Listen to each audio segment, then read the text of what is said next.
Assalamualaikum warahmatullahi wabarakatuh. Bismillahirrahmanirrahim. Alhamdulillahi rabbil alamin. Wa bihi nasta'inu ala umurid dunya waddin. Wassalatu wassalamu ala ashrafil anbiya'i wal mursalin Sayyidina Muhammadin wa ala alihi wa sahbihi ajma'in, amma ba'du.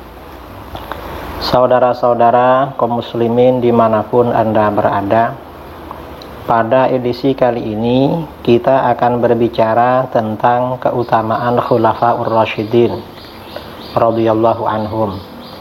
Ini berkaitan dengan akidah Islam Ahlus Sunnah wal Jamaah, dan ini tujuannya adalah untuk meluruskan kesalahan Syiah di Indonesia. Ini berangkat dari peristiwa sekitar tanggal 15 Desember 2023. Saya ada undangan khutbah Jumat di daerah Beji, di daerah Beji, Depok, di Depok. Kemudian selesai sholat Jumat dan kajian, saya silaturahmi ke salah satu majelis taklim, di mana pimpinan majelis taklim itu diisukan sebagai tokoh Syiah. Akhirnya saya di sana lalu terjadi mudzakarah, dan ternyata tokoh yang bersangkutan banyak menyampaikan syubhat-syubhat Syiah. Artinya kesalahan-kesalahan Syiah di Indonesia berkaitan dengan akidah Ahlus Sunnah wal Jamaah, dan ini ajaran Syiah secara umum. Karenanya ini kita berbicara tentang Khulafaur Rasyidin radhiyallahu anhum. Nah, kemudian ini syubhat pertama atau tuduhan pertama dari Syiah. Kata Syiah, gelar As-Siddiq bagi sahabat Abu Bakar radhiyallahu an tidak ada dasarnya dan hanya gelar yang diada-adakan oleh golongan Ahlus Sunnah wal Jamaah. Kita sudah biasa menyebut Abu Bakar As-Siddiq. Kata Syiah, gak benar itu, gak ada dasar. Nah, jawaban tuduhan pertama ini, jawaban kita, gelar As-Siddiq bagi sahabat Abu Bakar radhiyallahu an adalah gelar yang diberikan oleh Allah Subhanahu wa ta'ala dan Rasulnya Shallallahu alaihi wasallam kepada beliau radhiyallahu an. Ini keyakinan Ahlus Sunnah. Dasarnya mana? Ini banyak hadis-hadis Pertama, an Anas bin Malik radhiyallahu an, anna Nabiy Shallallahu alaihi wasallam sa'ida Uhudan wa Abu Bakar wa Umar wa Utsman farajafa bihim faqal uthbut Uhud fa innama 'alaika nabiyyun wa siddiq wa syahidan. Ini hadis rawahul Bukhari. Dari Anas bin Malik radhiyallahu an, bahwa Nabi sallallahu alaihi wasallam menaiki gunung Uhud bersama sahabat Abu Bakar, sahabat Umar dan Utsman. Lalu gunung Uhud itu bergetar, bergoyang, bergerak-gerak. Maka Nabi sallallahu alaihi wasallam bersabda, "Tenanglah hai Uhud, Uhud kamu tenang. Jangan bergerak-gerak. Sesungguhnya di atasmu adalah seorang nabi, seorang siddiq, dan 2 orang syahid." Siddiq ini maksudnya sahabat Abu Bakar radhiyallahu an. 2 orang syahid adalah Umar dan Utsman. Ini hadis riwayat Al-Bukhari. Artinya Sayyidina Abu Bakar memang oleh Rasulullah sallallahu alaihi wasallam diberi gelar As-Siddiq. Ini riwayat pertama. Kemudian riwayat kedua, latar belakang beliau diberi gelar As-Siddiq.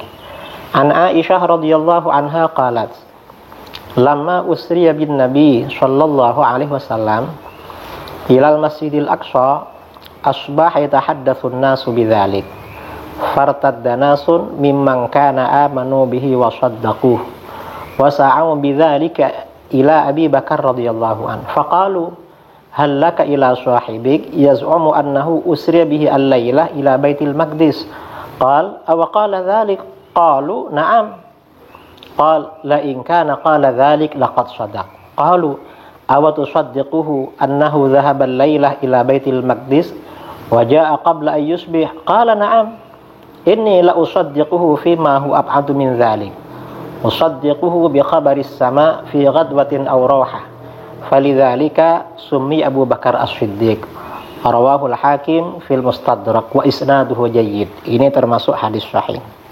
Artinya Aisyah radhiyallahu anha berkata, ketika Nabi Shallallahu alaihi wasallam diberangkatkan malam hari atau Isra ke Masjidil Aqsa, pagi harinya orang-orang membicarakannya dan sekelompok orang yang telah beriman dan mempercayainya menjadi murtad dan mengadu kepada Abu Bakar radhiyallahu anhu. Mereka berkata, maukah kamu menemui temanmu? Maksudnya Muhammad SAW. Di mana dia, temanmu, berkata bahwa ia tadi malam telah diberangkatkan Isra ke Baitul Maqdis. Abu Bakar berkata, apakah beliau berkata demikian? Mereka menjawab, iya.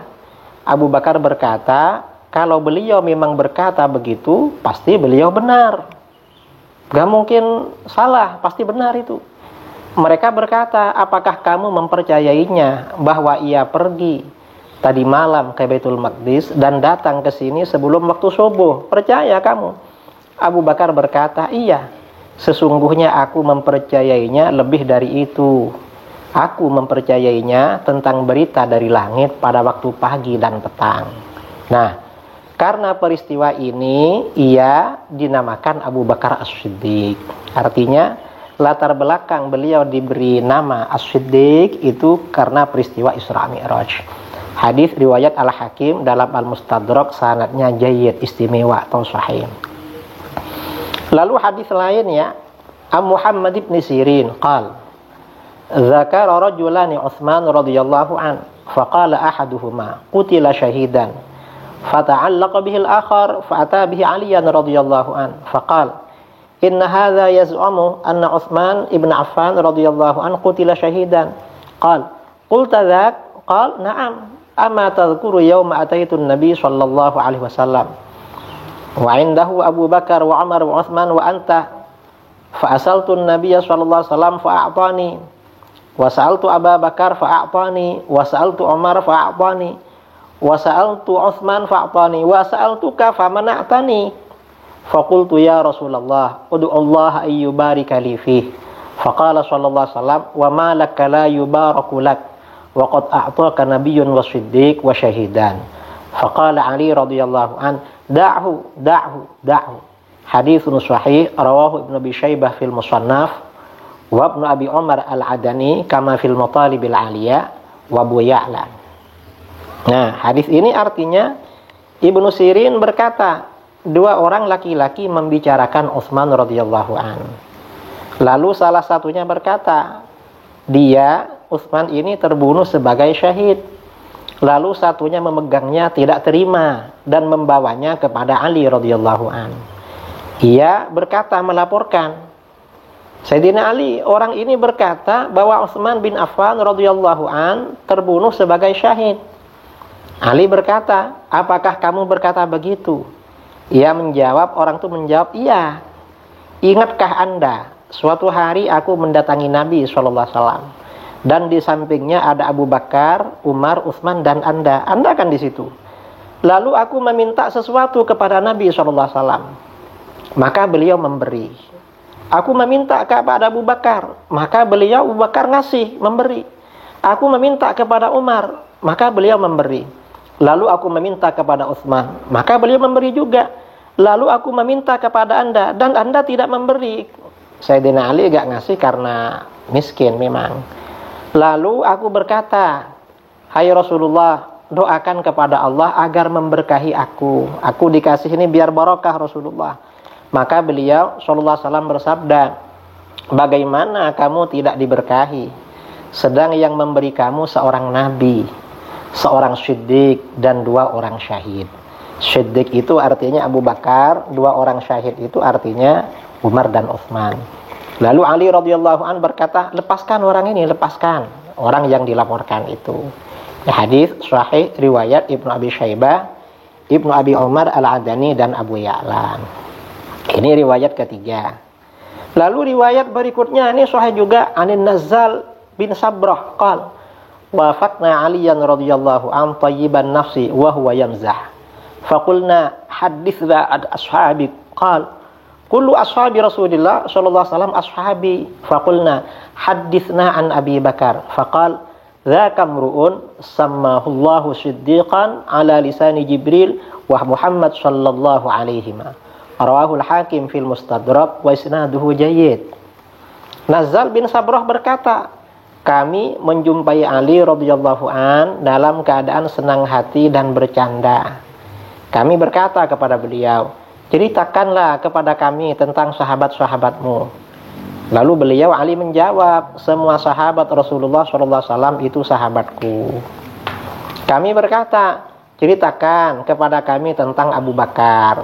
Lalu beliau menjawab, beliaulah seseorang yang diberi nama As-Siddiq oleh Allah melalui Jibril dan Muhammad sallallahu alaihi wasallam. Ini ucapan Sayyidina Ali. Dalam riwayat lain, an Abi Yahya Hakim bin Sa'ad qala, sami'tu Aliyan radhiyallahu anhu yahlif, lallahu anzala asma Abi Bakar minas sama' siddiqan. Rawahu At-Tabrani fil Kabir wal Hakim fil Mustadrak wa Ibnu Abi Asim fil Ahad wal Mathani wa Abu Nu'aim fi Ma'rifatis Sahabah bi sanadin jayyidin sahih. Abu Yahya Hakim bin Sa'ad berkata, aku mendengar Ali radhiyallahu an bersumpah, demi Allah, Allah lah yang menurunkan nama Abu Bakar dari langit dengan nama Siddiq. Ini riwayat At-Tabrani dan lain-lain. Dalam riwayat lain, an Abi Yahya qala la uhsi kam marrah sami'tu Ali ibn Abi Thalib radhiyallahu an yaqul innallaha azza wa jalla huwa alladhi samma Abu Bakar ala lisani Rasulillah sallallahu alaihi wasallam siddiqan. Rawahu Abu Nu'aim fi Ma'rifatis Sahabah wa Ibnu Asakir. Abu Yahya berkata, tidak bisa aku hitung berapa kali aku mendengar Ali bin Abi Thalib radhiyallahu an berkata, sesungguhnya Allah Subhanahu wa ta'ala yang menamakan Abu Bakar dengan nama Siddiq melalui lidah Rasulullah sallallahu alaihi wasallam. Ya, hadis ya, riwayat Abu Nu'aim dalam Ma'rifatus Sahabah dan Ibnu Asakir. Nah, dari keterangan-keterangan ini jelas sekali bahwa gelar As-Siddiq bagi Sayyidina Abu Bakar radhiyallahu an itu dari Allah, dari Rasulullah sallallahu alaihi wasallam. Karenanya kita umat Islam Ahlus Sunnah wal Jamaah selalu menyebut beliau dengan nama Abu Bakar As-Siddiq. Lalu tuduhan kedua, ini kata Syiah, gelar Al-Faruq bagi sahabat Umar bin Al-Khattab radhiyallahu an tidak ada dasarnya katanya, dan hanya gelar yang diada-adakan oleh golongan Ahlus Sunnah wal Jamaah. Jawaban tuduhan kedua ini, gelar Al-Faruq bagi sahabat Umar bin Al-Khattab radhiyallahu an adalah gelar atau nama yang diberikan oleh Rasulullah SAW kepada beliau radhiyallahu an. Dasarnya mana? Ini qala Al-Hafidz Ibnu Hajar fil Ishabah fi Tamyizis Sahabah. Wa akhraja Muhammad bin Utsman bin Abi Syaibah fi tarikhihi an Ibnu Abbas radhiyallahu anhuma annahu sa'ala Umar an islamihi fa dzakara qissatahu bi tuliha wa fiha annahu kharaja wa Rasulullah sallallahu alaihi wasallam bainahu wa bain Hamzah wa ashabihi alladhina kanu ikhtalafu fi daril arqam fa'alimat Quraisyun annahum tana'a falam tusibhum ka'abatun mithluha qal fasammani Rasulullah sallallahu alaihi wasallam yaumaidin al-Faruq. Ibnu Abbas radhiyallahu anhu bertanya kepada Umar radhiyallahu an tentang keislamannya. Lalu Umar menuturkan kisahnya dengan panjang lebar. Di antaranya, Umar keluar mengawal Rasulullah SAW bersama Hamzah dan para sahabat yang sering mendatangi rumah Al-Arqam bin Abil Arqam. Maka orang-orang Quraisy tahu bahwa Rasulullah SAW telah dilindungi, gak bisa diganggu. Maka tidak ada kesedihan yang menimpa mereka seperti kejadian itu. Umar radhiyallahu an berkata, maka pada hari itu Rasulullah SAW menamakan aku dengan nama Al-Faruq. Jadi Al-Faruq ini memang dari Rasulullah SAW. Kemudian riwayat berikutnya, qala Al-Hafidz As-Suyuti fi Tarikhil Khulafa wa akhraj Abu Nu'aim fi Dalail wa Ibnu Asakir an Ibnu Abbas radhiyallahu anhuma qala Sa'altu Umar radhiyallahu an li ayyi syai'in summit Al-Faruq faqal aslama Hamzah qabli bi thalathati ayyam fa kharajtu ila al-masjid. Terus qultu ya Rasulullah alasna ala haqqin qala bala qultu fa fimal ikhfa fa kharajna shaffain wa ana fi ahadihima wa Hamzah fil akhar hatta dakhala al-masjid fa nadharat Quraisyun ilayya wa ila Hamzah fa asabathum ka'abatun syadidah lam yusibhum mithluha fasammani Rasulullah sallallahu alaihi wasallam al-Faruq yauma'id. Ibnu Abbas radhiyallahu anhuma berkata, aku bertanya kepada Umar, mengapa Anda diberi nama Al-Faruq? Umar radhiyallahu an menjawab, Hamzah telah masuk Islam 3 hari sebelum aku. Aku keluar ke masjid, singkatnya, lalu Umar masuk Islam. Lalu aku berkata, hai Rasulullah, bukankah kita ini berada pada kebenaran? Beliau menjawab, iya, kita ini benar. Aku berkata, mengapa kita bersembunyi? Ayolah keluar ke Masjidil Haram bareng-bareng. Lalu kami keluar dengan 2 baris. Aku di salah satunya dan Hamzah di baris yang lain. Sehingga kami memasuki Masjidil Haram. Lalu orang-orang Quraisy melihat kepadaku dan Hamzah.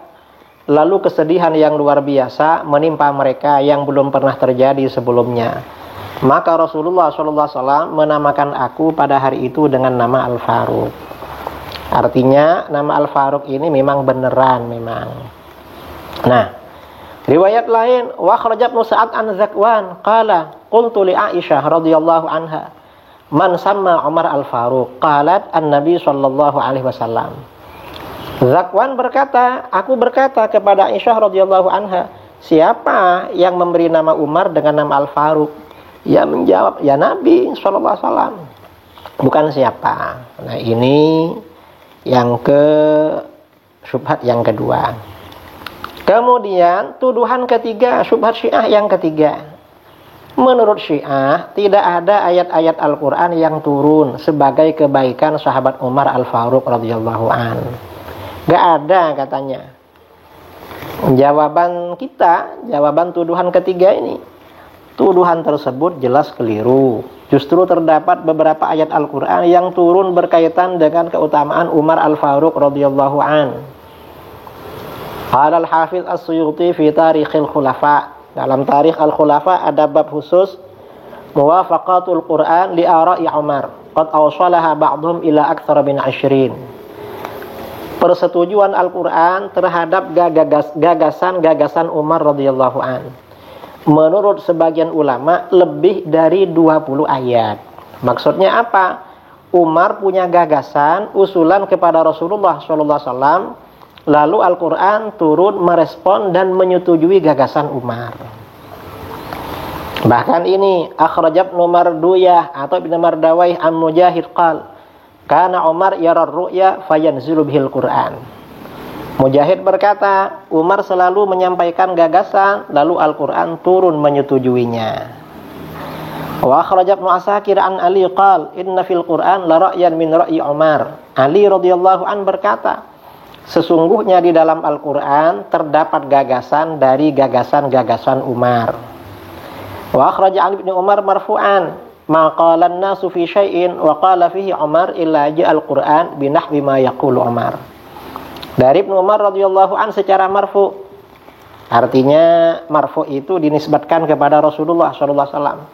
Tidaklah orang-orang berpendapat tentang sesuatu lalu Umar berpendapat tentang sesuatu itu kecuali Al-Qur'an turun seperti pendapat Umar. Kemudian di dalam hadis sahih ya, An Anas qala Umar wafaqtu rabbi fi thalath faqultu ya Rasulullah law ittakhadna min maqam Ibrahim musalla fanazalat wattakhidhu min maqam Ibrahim musalla wa ayatul hijab qultu ya Rasulullah law amarta nisa'aka yahtajibna fa innahu yukallimuhunna al-barr wal fajir fanazalat ayatul hijab wajtama'a nisa'un nabi sallallahu alaihi wasallam fil ghirati alaihi faqultu lahun asa rabbuhu in talaqakunna ayyubaddilahu azwajan khairan minkun fanazalat hadhil ayah. Rawahul Bukhari ya Muslim. Anas radhiyallahu an berkata, Umar radhiyallahu an berkata, Tuhanku menyetujui pendapatku dalam 3 perkara. Pertama, aku berkata, hai Rasulullah, seandainya makam Ibrahim kita jadikan tempat salat. Lalu turunlah ayat, jadikanlah makam Ibrahim sebagai tempat salat. Dan kedua, tentang ayat tentang hijab, aku berkata, hai Rasulullah, seandainya engkau memerintahkan istri-istrimu mengenakan hijab. Karena mereka akan diajak bicara oleh orang-orang yang baik dan orang yang buruk. Lalu turunlah ayat hijab. Yang ketiga, istri-istri Nabi SAW berkumpul karena cemburu kepada beliau. Aku berkata kepada mereka, jika Nabi menceraikan kalian, boleh jadi Tuhannya akan memberi ganti kepadanya dengan istri-istri yang lebih baik daripada kamu. Maka turunlah ayat ini. Ini hadis riwayat Bukhari dan Muslim. Dan masih panjang keterangan di kitab itu. Silahkan dilihat dalam Tarikhul Khulafa. Lalu tuduhan keempat. Menurut Syiah, putri Nabi SAW itu hanya satu, yaitu Siti Fatimah radhiyallahu anha. Sedangkan ketiga putri beliau, yaitu Zainab, Ruqayyah, dan Ummu Kulthum radhiyallahu anhunna adalah anak tiri. Ini kata Syiah. Cuma orang Syiah Depok ketika berbicara dengan saya tidak terang-terangan mengatakan bahwa Ruqayyah dan Ummu Kulthum bukan putri Nabi SAW. Orang Syiah Depok hanya mengatakan tidak ada riwayat bahwa Nabi SAW menikahkan Ruqayyah dan Ummu Kulthum radhiyallahu anhuma dengan Utsman bin Affan radhiyallahu an secara langsung. Artinya bukan Nabi yang menikahkan. Mengapa? Berarti bukan putrinya, maksudnya begitu. Jawaban tuduhan ini, tuduhan tersebut jelas keliru. Justru putri Nabi SAW tidak hanya satu. Telah dijelaskan dalam Al-Quran Al-Karim. Allah Subhanahu wa ta'ala berfirman, Ya ayyuhan nabi, qul li azwajika wa banatika wa nisa'il mu'minin yudnina 'alaihinna min jalabibihin dzalika adana ay yu'rafna fala yu'dzain wa kana Allahu ghafurur rahima. Ini Al-Ahzab ayat 59. Hai Nabi, katakanlah kepada istri-istrimu, anak-anak perempuanmu. Nah, di sini ada banatika, anak-anak perempuanmu. Berarti anak perempuan Nabi bukan satu, lebih dari satu, karena ini bentuk jamak. Dan istri orang-orang mukmin hendaklah mereka mengulurkan jilbabnya ke seluruh tubuh mereka. Yang pertama. Yang kedua, sedangkan pernikahan Utsman radhiyallahu an dengan dua orang putri Nabi SAW jelas berdasarkan wahyu dan dinikahkan langsung oleh Nabi SAW. Jadi bukan nikah sendiri atau orang lain, Nabi yang menikahkan. Ini dasarnya an Abi Hurairah radhiyallahu an qala waqafa Rasulullah sallallahu alaihi wasallam ala qabri ibnatihi tsaniyah allati kanat 'inda Utsman faqala ala aba ayyimin ala akhwa ayyimin tazawwajaha Utsman falau kunna 'ashran la zawwajtuhunna Utsman wa ma zawwajtuhu illa biwahyin minas sama. Rawahu at-Tabrani fi haditsin tawil wa fihi Abdurrahman bin Abi Zanad wa huwalin wa baqitu rijali wasiqu. Al-Haythami Majma'uz Zawaid. Abu Hurairah radhiyallahu an berkata, Rasulullah SAW berdiri di atas makam putrinya yang menjadi istri Utsman yang kedua. Lalu beliau bersabda, siapa yang mempunyai anak perempuan yang masih sendirian, siapa yang mempunyai saudara perempuan yang masih sendirian agar dinikahi oleh Utsman, seandainya putriku masih ada 10, pasti aku nikahkan mereka dengan Utsman. Aku tidak menikahkan Utsman dengan putriku kecuali atas dasar wahyu dari langit. Artinya perintah dari Allah. Ini hadis. Kemudian riwayat berikutnya, wa an Ummi Ayyash qalat sami'tu Rasulullah sallallahu alaihi wasallam yaqul ma zawwajtu Utsman Umma Kulthum illa biwahyin minas sama'. Rawahu at-Tabrani fil Kabir wal Awsat wa isnaduhu hasan lima taqaddamahu minas syawahid. Al-Haythami Majma'uz Zawaid. Ummu Ayyash radhiyallahu anha berkata, aku mendengar Rasulullah sallallahu alaihi wasallam bersabda, aku tidak menikahkan Utsman dengan Ummu Kulthum kecuali atas wahyu dari langit. Ini dasar yang sangat jelas ya, wahyu dari langit. Kemudian lagi riwayat berikutnya, qala al-Hafiz As-Suyuti fi Tarikhil Khulafa wa akhraja Khaythamah fi Fadailis Sahabah wa Ibnu Asakir an Ali bin Abi Thalib annahu su'ila an Utsman faqala dzaka mru'un yud'a fil mala'il a'la dzan-nurayn kana khatna Rasulillah sallallahu alaihi wasallam 'ala ibnatayhi. Ali bin Abi Thalib ditanya tentang Utsman, lalu beliau menjawab, beliau seseorang yang di langit dipanggil dengan nama Dzunnurain, orang yang memiliki dua cahaya. Mengapa? Beliau menantu Rasulullah SAW pada kedua putrinya. Ini kata Sayyidina Ali. Jadi sudah jelas ya, kalau Sayyidina Utsman ini gelarnya Dzunnurain dan memang menantu Rasulullah SAW. Kalau Syiah menafikan itu. Syiah memang aliran sesat lah. Lalu tuduhan kelima. Ini kata Syiah, sahabat Zaid bin Arqam radhiyallahu an menjadi buta tunanetra karena tidak mau bersaksi tentang hadis Ghadir Khum. Jawaban tuduhan kelima, tuduhan tersebut jelas keliru. Sahabat Zaid bin Arqam radhiyallahu an mengalami tunanetra karena tidak menjadi saksi hadis Ghadir Khum. Itu riwayat yang sangat lemah, dhaif jiddan, enggak sahih riwayatnya. Ini hadisnya yang tidak sahih itu. An Zaid bin Arqam qala nasyada Aliun an-nas anshudullah rajulan sami'an nabi sallallahu alaihi wasallam yaqul man kuntu maulah fa Aliun maulah Allah mawali man walah wa adi man adah faqama 12 badriyan fashahidu bidzalik qala Zaid wa kuntu ana fi man katama fa dhahaba basari rawahu at-Tabarani fil Kabir wa Ibnul Maghazili fi manaqib Amirul Mukminin Ali bin Abi Thalib radhiyallahu an wa isnaduhu dhaif jiddan. Zaid bin Arqam radhiyallahu an berkata, Ali menyeru orang-orang, aku ingatkan seseorang yang telah mendengar Nabi sallallahu alaihi wasallam bersabda, barang siapa yang aku sebagai pemimpinnya, maka Ali adalah pemimpinnya. Ya Allah, tolonglah orang yang menolongnya dan musuhilah orang yang memusuhinya. Lalu 12 orang sahabat Badar berdiri bersaksi mengenai hadis itu. Zaid berkata, aku termasuk orang yang menyembunyikan, maka pandanganku hilang. Artinya menjadi tunanetra. Ini yang jelas hadis ini dhaif jiddan. Dalam riwayat yang sahih, sahabat Zaid bin Arqam radhiyallahu an mengalami tunanetra itu sifatnya alami. Dan pada akhirnya sembuh lagi dalam riwayat itu. Ini dasarnya yang riwayat yang sahih. An Zaid bin Arqam qala asabani Ramadan fa'adani Nabi sallallahu alaihi wasallam qala falamma bara'tu kharajtu qala faqala li Rasulullah sallallahu alaihi wasallam ara'aita law kanat aynaka lima bihima ma kunta sani'an qala qultu law kanat aynaya lima bihima sabartu wahtasabtu qala law kanat aynaka lima bihima thumma sabarta wahtasabta lalaqita Allah azza wa jalla wa la dhanba lak. Rawahu Ahmad wa rijaluhu thiqat. Zaid bin Arqam berkata, aku ditimpa sakit mata. Lalu Nabi SAW menjengukku.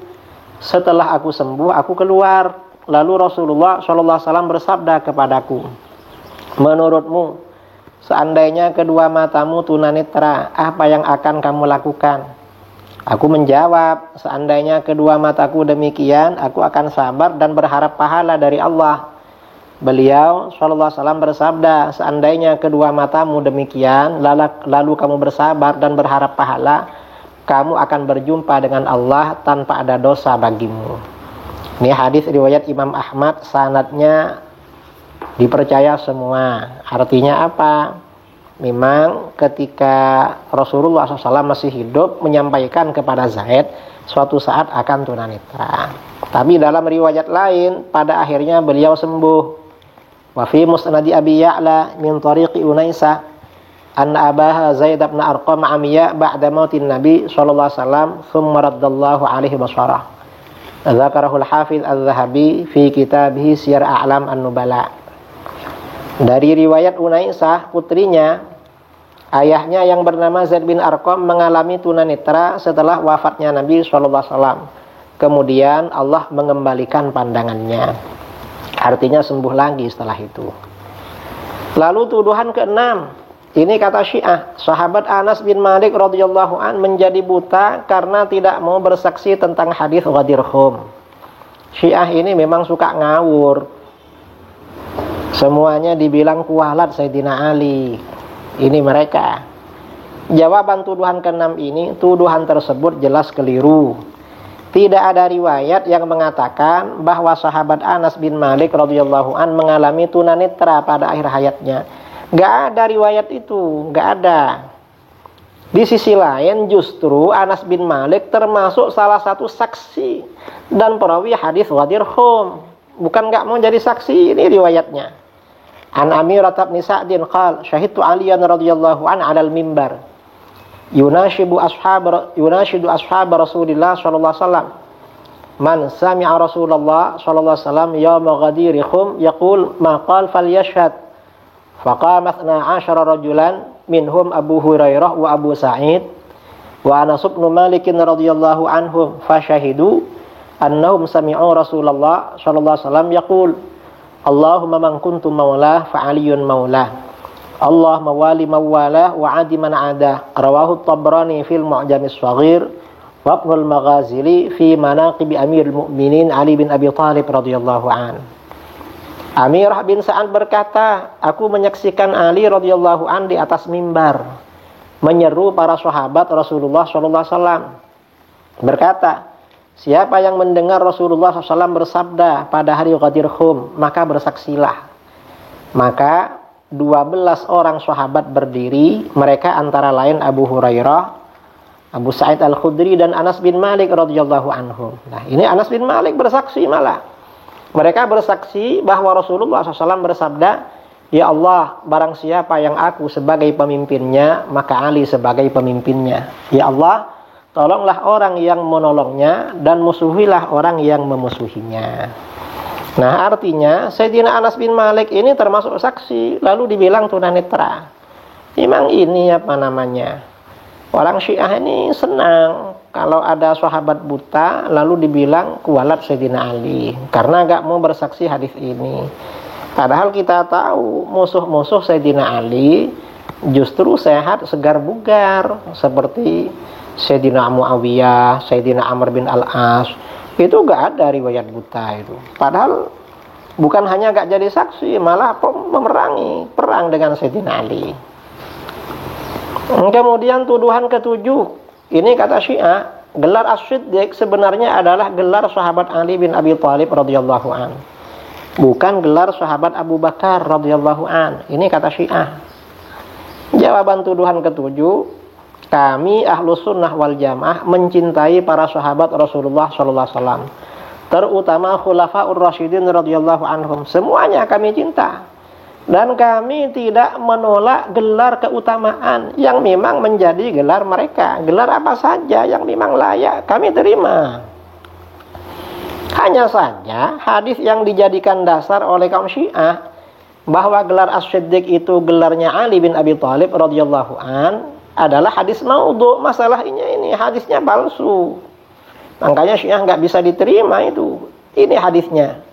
An Abi Laila qala qala Rasulullah sallallahu alaihi wasallam as-siddiqun thalathah Habib an-Najjar mu'minu ali Yasin alladhi qala ya qamit tabi'al mursalin wa hizbil mu'minu ali Fir'aun alladhi qala ataqtuluna rajulan ay yaqula rabbi Allah wa Ali ibn Abi Thalib wa huwa afdaluhum.